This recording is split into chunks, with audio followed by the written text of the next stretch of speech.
what do these different types of empathies, the cognitive, the emotional, what do they look like at different ages and stages of life? Okay, great. So the first thing I want to point out, I'm going to start with cognitive empathy. It's a little bit easier, I think, in a certain way. Cognitive empathy is really using, you'll know it by the words that we use. I understand what you're experiencing. I hear that. I understand that. And you're using language and you're articulating things in a very, very concrete way. Now, very often it's correct. It's not that that's wrong. It's just that it's much more intellectual. Very often it's problem solving. We have a component on this test, actually. It's called affective forecasting. Do I know the mechanics of emotion such that if a person's experiencing A and I put B into place, C will result? All cognitive.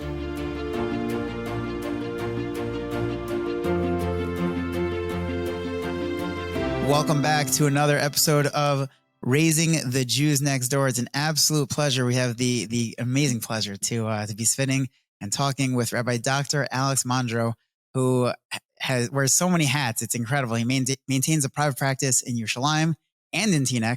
It's incredible. And he also is the mental health advisor at YU, at YU's RIETS, a smicha program where he trains students in pastoral skills, emotional intelligence. He's also the head psychologist for NCSY Summer.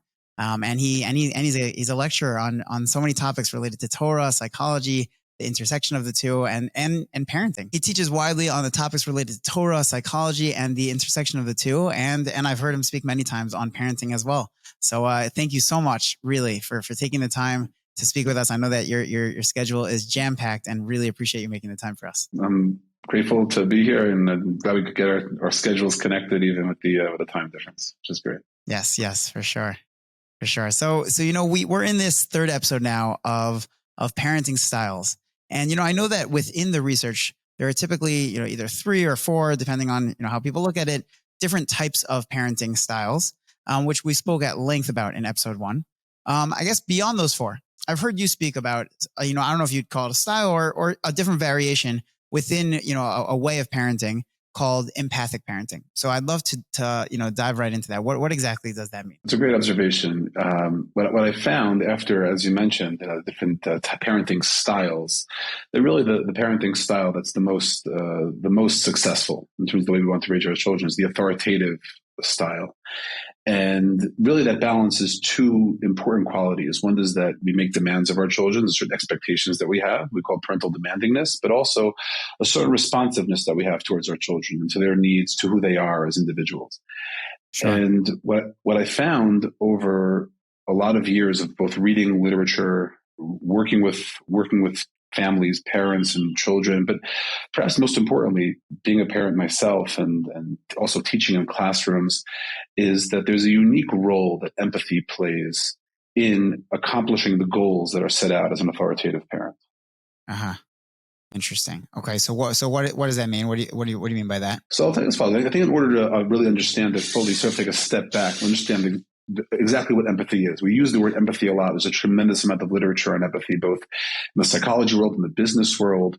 And in one of my hats that you mentioned, so I'm also the mental health counselor for the rabbinical students at RIETS, and we administer it's essentially a test called the Mesquite, which is the Meir Salovey-Caruso emotional intelligence test.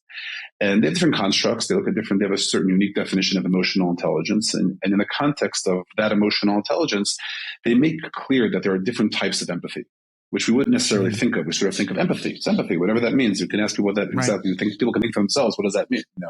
I don't want to put you on the spot, but I would ask you, how would you define empathy? I always assumed empathy meant, being able to fully relate to someone else's feelings, kind of like the saying of walking a mile in someone else's shoes, and really understanding not just what they are going through, but really their feelings and what they're, everything going on internally for them. Right. That's great. And so we're even in your sentence, we're going to I would pull apart that sentence. You use the word walking in their shoes, experiencing what they're experiencing, but also you use the word understand. It's a very intellectual sort of cognitive kind of functioning. And so one of the things that these test writers, which I've learned since is really not just them, but it's really 2 different constructs, is there's really something called cognitive empathy, which is, like you said, the ability to understand what somebody else is going through, what I call the mechanics of emotions. I can see it. I understand it. I can even articulate it. I can tell you exactly what you're experiencing because I'm putting myself into your head, into your experience. But it's really like an intellectual kind of function. And then there's something perhaps even more important sometimes more difficult, not necessarily, depends on the person, which we call emotional empathy. It means literally being able to experience to some degree, and there's a lot of neuropsychology, mirror neurons that reflect this idea. We're essentially experiencing to some degree what the person across from us is experiencing. And they're really they serve two different roles, and they're two different skills. And I feel like the Torah, when the Torah uses the concept of nosei ba'ol chavero, they use the word nosei. You're really carrying it, because it's that emotional concept of not just being able to spit back. Okay, I see what you're going through, but it's like really being able to carry it with you. Like, I'll carry the burden really with you. It's exactly correct. You literally are experiencing the emotion, sharing the emotion with the person.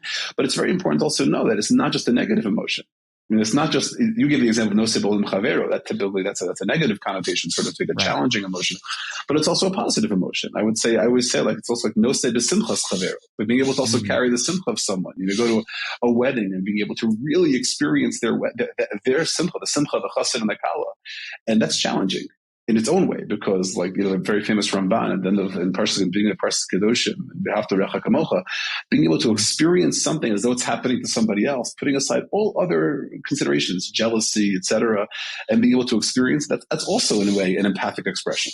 But it's a joyful expression, not a negative expression, not a sad expression. So what I found over the years is that if you go in order, really, if you read the books that I found have been effective for parenting, you see a theme that empathy plays an outsized role, that especially when it comes to emotional empathy, the idea that we can communicate to a child that I'm with you, that I'm feeling and experiencing what you're feeling, and using that as a springboard to connect with a child, to communicate with a child.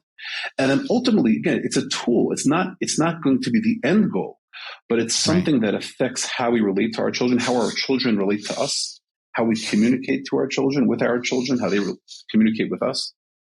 And then opens a whole world of relationship. And it also opens the world of all the next steps that follow afterward, including the pieces of cognitive empathy that are really totally about understanding what the child is experiencing. But it has to first start, I think, with emotional empathy. It's interesting that you say that, because from my perspective, I feel like most people would typically think that really the first things first, like, is the cognitive empathy, being able to say back, here's what I see what you're going through. I know what you're going through, and just be able to say it. But you're saying first and foremost, you have to really plug yourself into what they're really going through in a very real way. And then the cognitive empathy can come afterwards. The way that I view it, and it's an important question, because sometimes it is important to jump into the cognitive empathy. The cognitive empathy takes a different expression, which we'll talk about in a moment, Blinether. But I'll give you an example. I'll give you two examples. Imagine you have a little child. You're at a park on a Shabbos, and you have a 2-year-old, 3-year-old child. You see your child. She or he is running along and falls and scrapes their knee. You know they're going to be fine. It wasn't a horrible fall. It's a small scrape. They come to you screaming, Abba, Abba, Mommy, whatever they're coming to you with, right? And so you'll notice that there are kind of two different ways that a parent can handle that. So one way, if you take the cognitive empathy, it's sort of like, you know the child's fine. And the parent will say, you'll hear this, you're okay. You're going to be okay. Let's go put a Band-Aid on it. Now, if you're a child in that moment, what are you going to say to your father? What are you going to say to your mother? You're going to say, are you crazy? Did you just see I just fell? Did you see what happened? Look at my leg. No. Most 2-year-olds are not that articulate, but instead, there's a different way to handle it, which is the emotional empathy, which is just, there aren't even any words necessarily.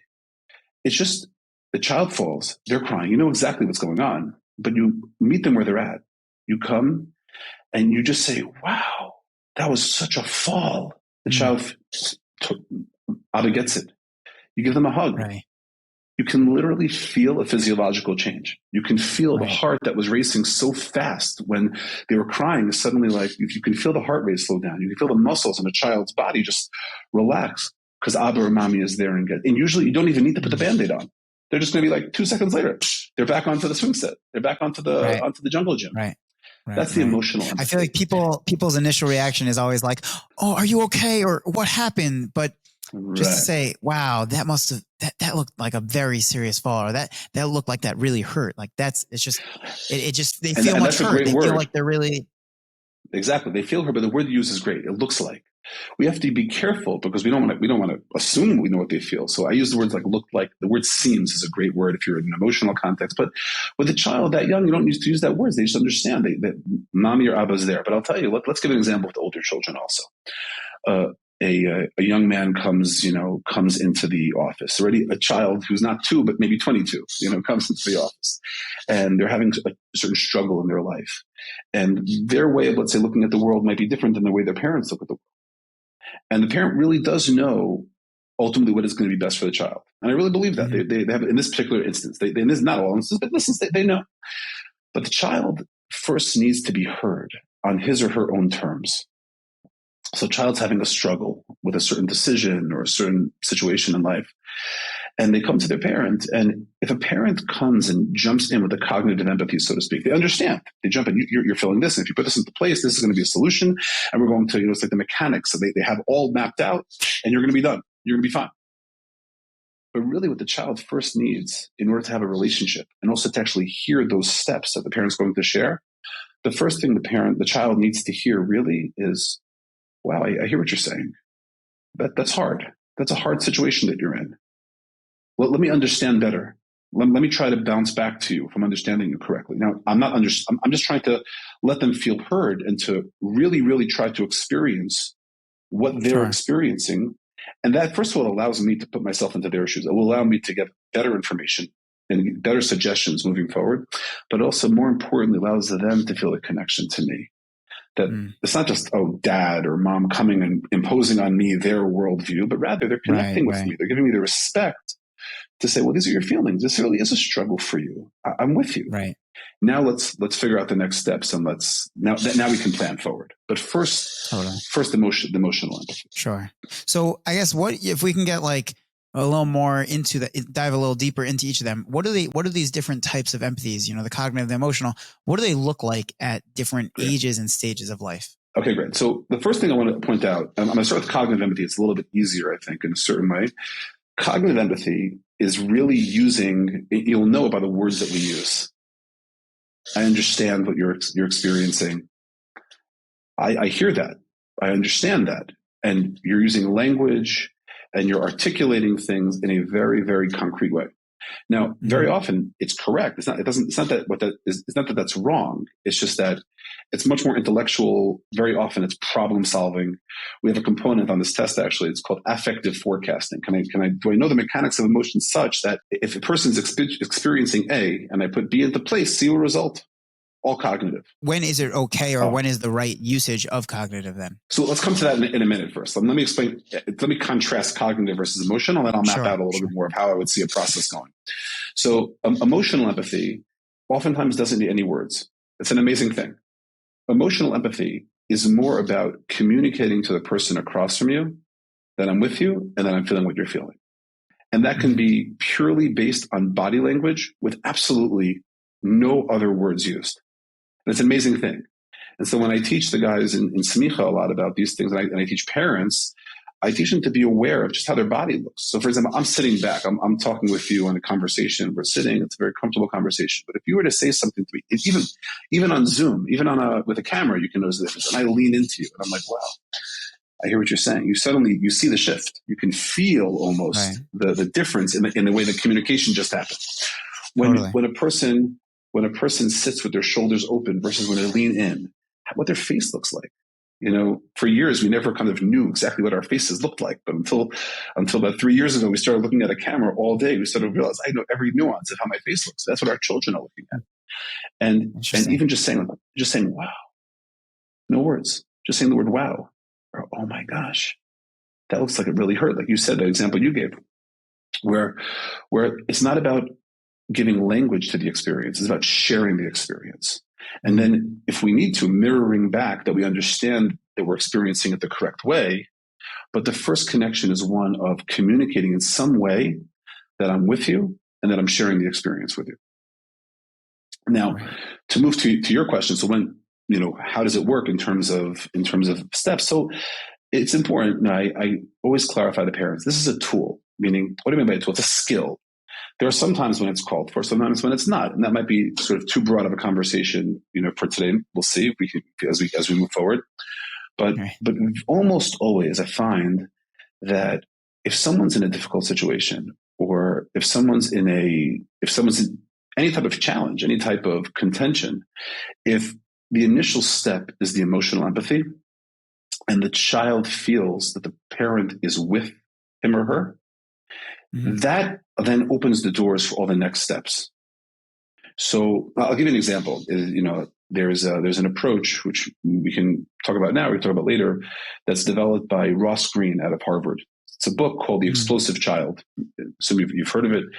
And the title is a little bit misleading, because it doesn't only apply to explosive children. He wrote the book because he's addressing explosive children. But the truth is that we can apply it to all of our children and all of us in so many ways. And it's expanded into the classroom as teachers and things like that, where there's sort of a multi-step approach that sort of works like this, that we start with empathy. If a child is acting in a way that is over the top, they're exploding about something, they're having a tantrum about something, they're in distress about something, if the first thing that we do is connect to them via an emotional empathy, then we feel together.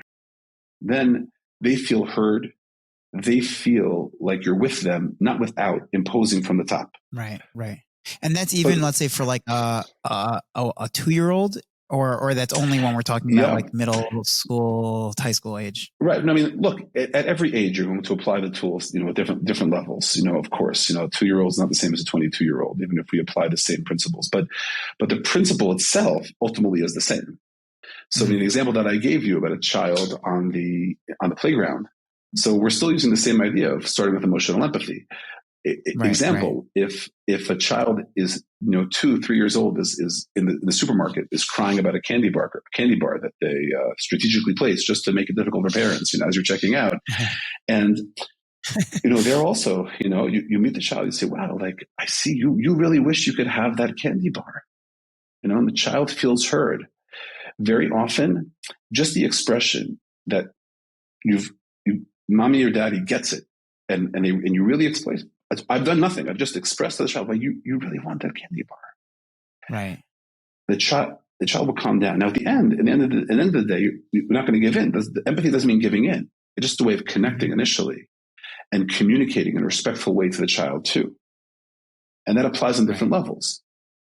But then that's just the beginning. Then again, we have to move past that. So for example, in Ross Greene's approach, so you'll empathize, but then only and the way that I sort of interpreted a little bit of Torah Shabbat Peh is that I feel the child will connect and will feel that we're connected in a certain way. Then what can happen is now they're also able to hear my concerns. If I'm able to both be empathic emotionally, and then, now if we walk through the steps a little bit quickly here, but if you walk through his steps, so you're basically from emotional empathy, and then to a cognitive empathy, you say, I understand what you want. You connect with them, they feel you're with them, then you explain to them, on their terms what they're saying to you.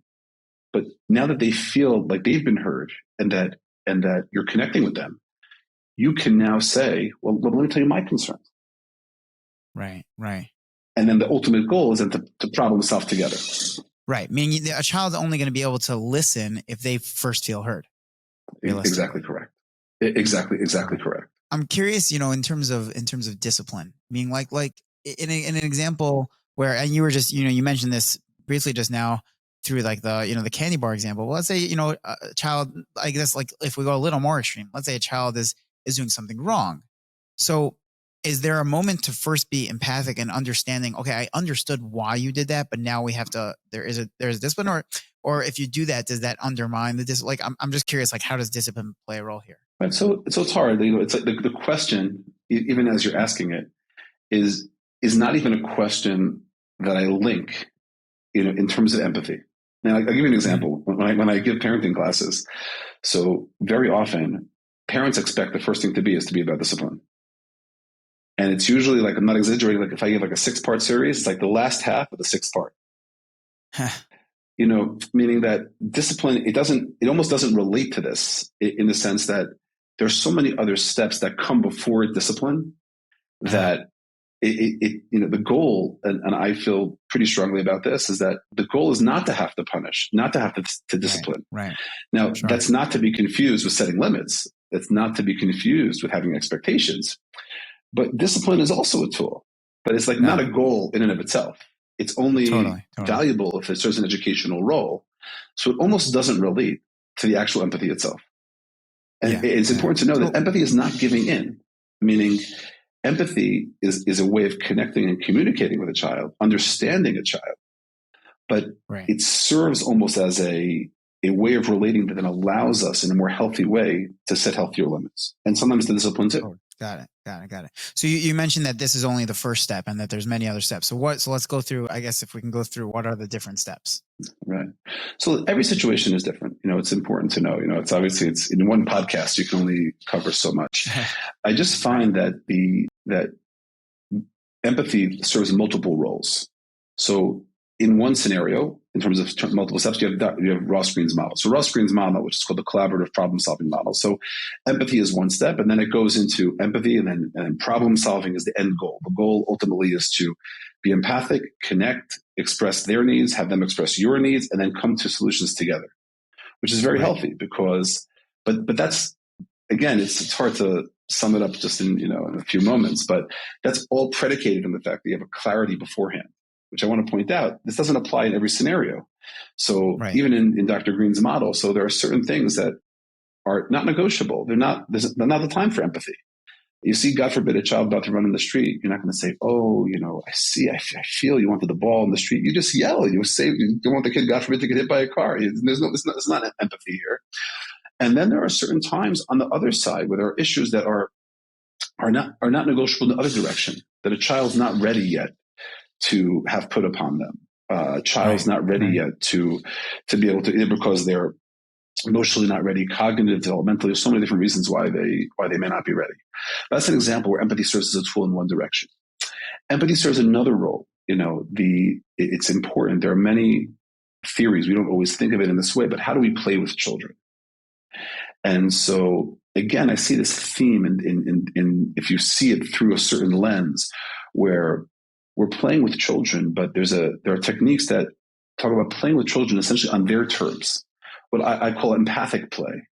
I mean, it's not because I want to do it, but it's purely because the child wants to do it, and the child leads the entire experience. And that is so valuable for a child. It communicates to them a certain belief in them, a certain self-esteem, and a certain beauty in the relationship.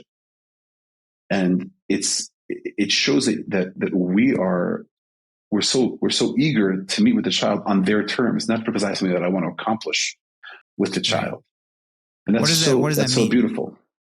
Like what does that mean? Like in practical terms, meaning I'm playing with my child for what they need. Meaning I'm assuming what you're saying is more than just playing the game that the child wants to play, but it seems like there's a level of depth to that. Right. So there are a couple of ways that I intended it. So number one is that sometimes parents will play with a child just so that, almost like a trade. Like if you play with me, then if I play with you, then we can go study for your Gemara test, or you can study for your math test. There's a beautiful essay. There's a beautiful essay that was published that Rav Aaron Lichtenstein, Zechron Livracha, said over in Yeshiva, and it was published online. It's very easy to find, where he talks about just the joy of playing ball and riding his bike with his children. And he said that, if I remember correctly, that one of the students approached him afterwards and gave him the hint that it sounded like he was playing with them in order so they would learn with him. And he was very, very clear to disabuse the audience of that notion. Absolutely not. I play with my child because that's what a father does, because that's how we connect. There's such a beauty to that. And what follows from that, playing just for play's sake, it's such a beautiful, such a formative moment in a relationship that a parent has with a child. And it also communicates to a child a certain sense of self-esteem, that what I'm interested in is valued by my parents as well. And sometimes it's a little bit of a stretch. Sometimes, parents have to push themselves. I'm really not so interested in that, but they're not saying this out loud. They're saying this to themselves. Really not so interested in that, but it's for him. It's not for me. There's no quid pro quo, and that's how we develop a relationship. But it also serves. There are actual directed plays. There's an approach to play. You can find a lot of resources online called PCIT, Parent-Child Interactive Therapy. There's a whole therapy that's based on how a parent plays with a child. And it's all about a child having pure positivity. And it can be for as little as 5 minutes, which is a crazy thing, 5-10 minutes. And I've seen it in action. We're trained in it. We did it we were trained in the classroom. We did practica in these types of interventions. And cool. Parents keep a log. We're talking 5 minutes a day, 5-10 minutes, and without exaggeration, 5 or 10 minutes, where there can be no critique, no questioning. There are very clear guidelines where a child feels that it's pure positivity, child-directed play. They're building, as an example, they're playing with Lego. They train the parent. They literally will put, there's a laboratory behind a one-way mirror. They'll put AirPods in the parent's ear. They'll coach a parent how to play with a child. And they'll give directions like, you're supposed to be a sportscaster. You're just going to describe, wow, you're putting the green piece on top of the red piece. That's really tall. You can't even ask the child what it is, because that puts the child and it's a dose of positivity that gives the child a certain sense of self-esteem and a sense of complete and total parental attention, positive attention, which all children need to varying degrees. But again, it's empathic in the sense that it's purely from the child's perspective. And a parent has to sort of check their own perspectives at the door, which is not always so easy. Yeah, totally. Wow. Okay. So that's the step within that model, within Ross's model, right? Well, that's within Dr. Green's model is the collaborative problem solving, and the PCIT is the one with Sheila Iberg based out of Florida State. Yeah. Got it. Okay. Got it.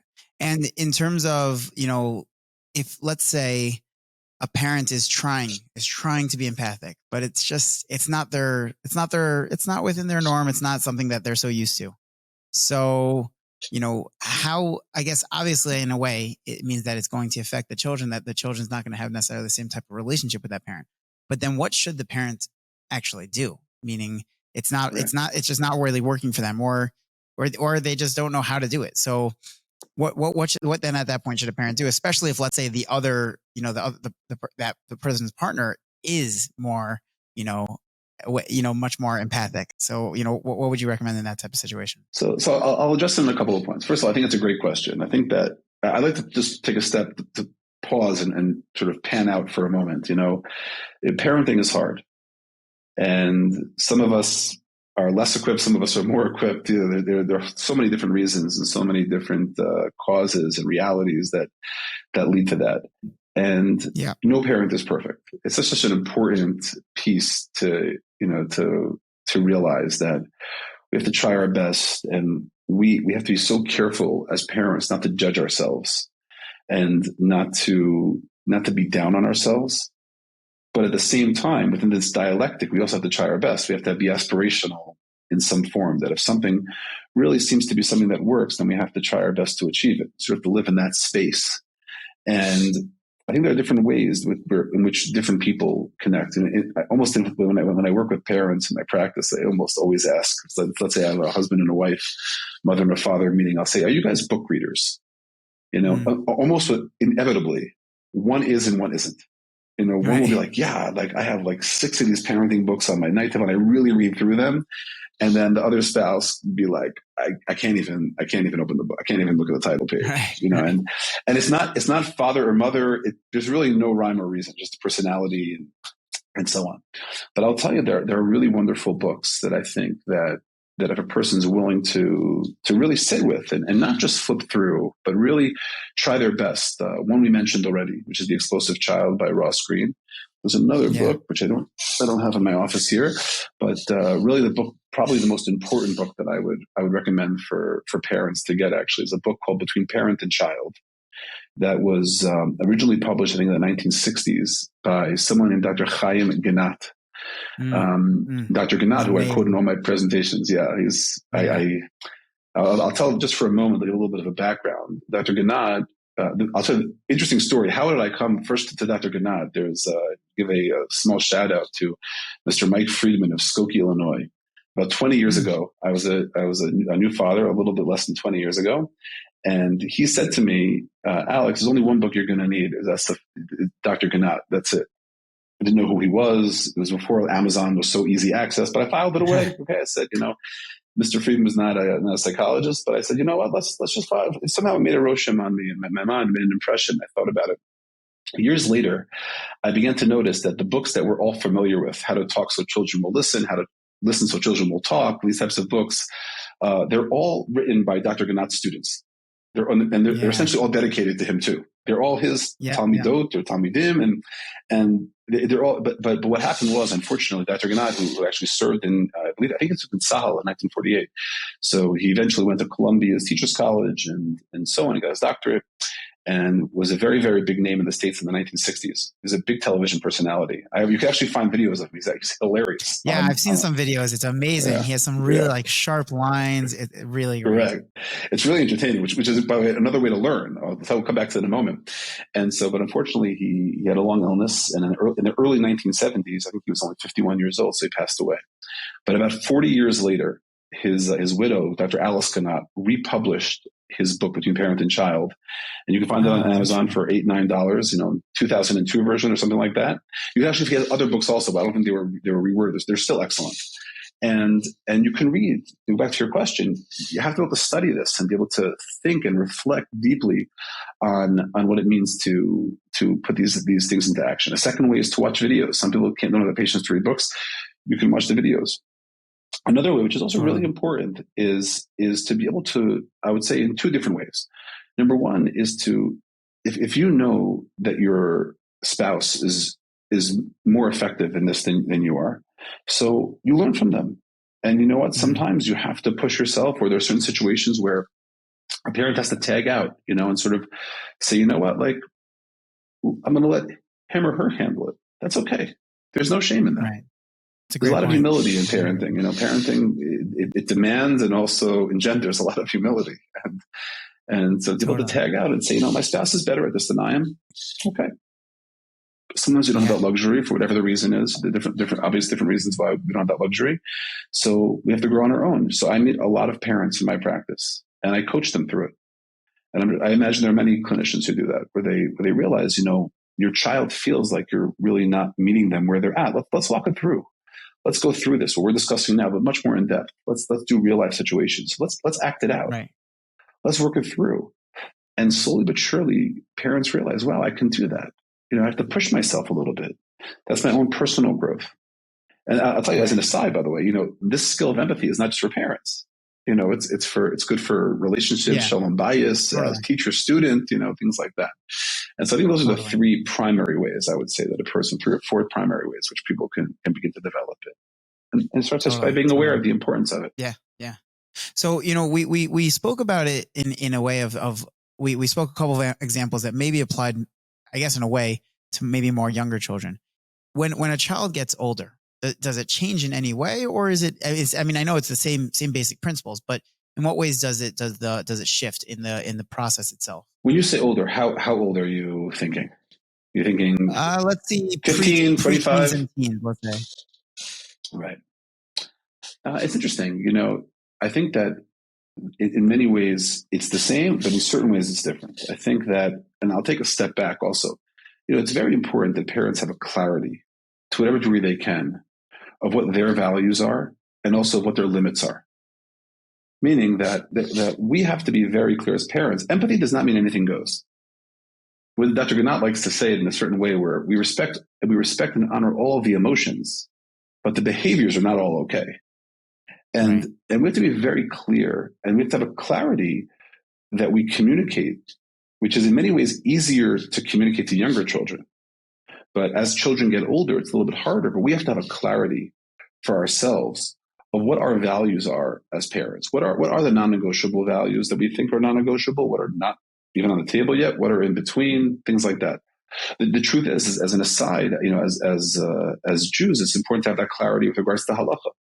There's a beautiful observation that was Rabbi Noble, the grandson of Rabbi Yaakov Kamenetsky, Zichrono Livracha. So he writes, I believe it's in his Sefer, he writes that Rabbi Yaakov was very particular that people should have a clarity when they teach, so that the children can know what's the oraisa, what's the rabbanan, what's a minhag, what's not even a minhag. We have to have a clarity of what, because we relate to them very, very differently. So lahavdil, in a certain way, it's like that with parenting as well. We have to have a certain clarity of what we're going in with.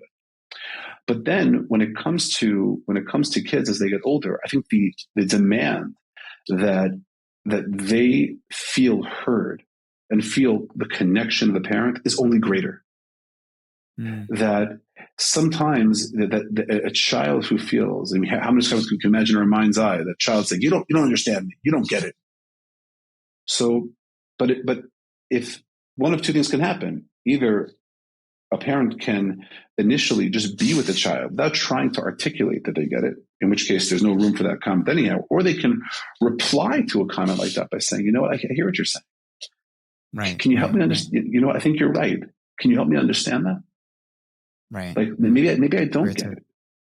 And the demand of the empathy, I think, is greater, but I think also the reward as we sort of move our way through the career of a parent, until 120 doesn't really end. That idea that a child can say, like, my parents get me and they're with me. They're not necessarily the same thing, right? That stays with them. And ultimately, that empowers them to respect their own decisions, to become independent, and to become successful in their environment. It becomes a foundation. Right. It's part of it. It's not the only, but it's a very important tool that I think opens a lot of doors to a lot of just very successful kind of kids in different ways. Totally. Would you say that within this realm of, emotional empathy, are there things that parents wouldn't even think to ask, just in general? Well, the first thing, again, just your question, I wouldn't necessarily even start with asking. I would just be. It's interesting. In order to do this the right way, in order to connect empathically with anyone, but certainly with a child, and I would say even more certainly with like a middle school, high school child, it demands a certain presence. A parent needs to be, we talk about it all the time about distracted parents. They're on their phone, they're on their this, they're on their that, all the different things, which of course are so negative in terms of the interaction that we have with anybody, but certainly with our parents. But in order for a child to feel connected, the first thing they need is to have a parent who's present and to be absolutely focused on being with the child in the moment. That's number one. And I cannot overstate. We talk about quantity time and all this. At the end of the day, quantity doesn't matter if there's no quality to it. If a parent's on their phone, I think it's more negative. Parents on their phone with their child, it's even more disconcerting to the child. The child really needs to feel that the parent is with them in that moment. And if you can't be, so you say, look, I'm very, very, I'm in the middle of an important call. I'm going to come to you in just this amount of time. And you keep your word and you follow through. But then when you're with the child, one of the words that I think we mentioned it earlier, which I think is so important, is that if it's not enough that I'm just being with you, then we say, it seems like you really had a ridiculous day, or you use a word that's very open-ended. And then almost, not, I can't say always or often, but a child, that opens the door for a child to either nod, to reflect that they get it, or to say, no, that person hurt my feelings, that teacher, and then it's so important that exactly. And one of the Dr. Ganat often focuses on is, very often parents are quick, and we all have our own approach to emotions. So in that moment of emotional empathy, there can't be any judgment. Very often, parents are hesitant to validate that emotion. Well, you must have done something that you deserve to have the teacher say that. Or that boy is so nice, he would never do that to you. Things like that, or certain emotions for certain parents we have to reflect are off limits. So it puts sort of a limit, a boundary on what emotions are allowed. A parent will say, "You can't say that. You can't be angry at so and so. You can't be angry at if it's a father talking. You can't be angry at your mother."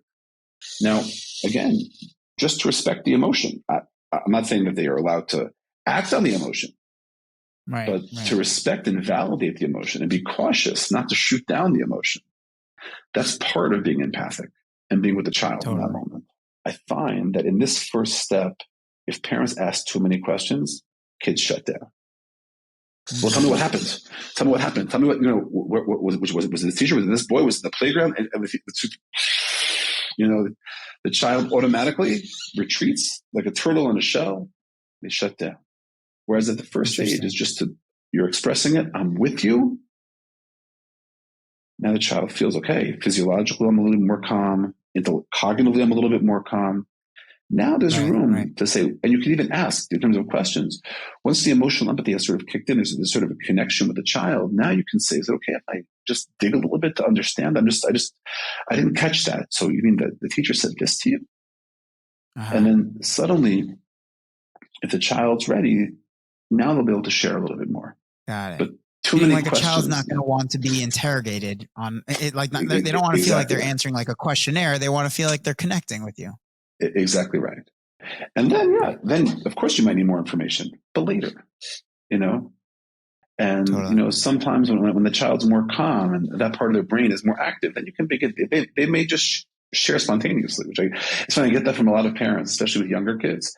If they're putting a child to sleep, like the lights are out, and of course the parent wants nothing more than to be like, and the parent's like, oh, I thought my night was over. I had my plans ready. That's it. We're going out, whatever. And then suddenly, Mom, do you know what happened in school today? And then, and it's an interesting thing because that's when children feel more comfortable. They can suddenly share the things that they're struggling with and whatever happened, and also positive things too. Totally. As we wrap up, do you have any final message on this topic for our listeners? Yeah, I would say like this. I think that we always have to remember a couple of things. One thing I just want to highlight that we said earlier, which is that being a parent is not easy. It's really work. It's work for all different people in all different ways, but we have to continue to try our best, and there is no shame in looking for guidance. I often tell people, I say, like, look, I'm trained to be a parent. Like I took graduate school classes, I took practica, but I also will reach out to my mentors when I need help, because there's no shame in saying, look, I just need guidance. I don't know how to handle a certain situation, whatever it may be. That's number one. I think it's so important. And the second thing I would tell you is just always keep your eye on the prize, which is that the reason why, going back to what you mentioned earlier in terms of discipline is not a goal in and of itself. It's simply a tool that we use if we have to. Right? The Chazal say, small docha, yamin mekareves. The left hand pushes the way, but the right hand that's strong is to bring the child close. And if we're successful in doing that, if we're able to really create that relationship with our children, then first of all, I think it's amazing. It's an amazing thing for a parent to be blessed to. We should all be blessed, Bezrat Hashem, to experience that. But also I think it gives children that strength to go and sort of conquer the world, to be able to know that I have that secure attachment, that I have that connection. Now I can go, I can go and be independent, which is, one of the I think important research results of being an authoritative parent, that children have a certain level of confidence, they have a certain level of resilience. And if it's founded on a healthy connection with parents, where parents respect their child's emotions, they connect on the emotional level, I think it's something that's really, really special, and something that we can keep our eye on as we make our way through this beautiful blessing of parenting. Amazing. Thank you so much. This was incredible. This was a really, really insightful conversation. I personally gained so much, and I really can't wait to share this with everyone, because this is really, really fundamental to parenting, and really, really a major thank you again. Okay, and thank you for giving me the opportunity. I really appreciate it. Thank you so much for tuning in to another episode of the Jews Next Door. I hope you enjoyed as much as I did. I'd love to hear your takeaways. Reach out to us. Reach out to me at yair@jenof.org, hi@jenof.org. You can check us out on the website. You could leave a question there. We'd love to be in touch. Please be in touch. Check us out on Instagram at Parenting the Jews Next Door. Hit me up on Twitter at Yair Menshel.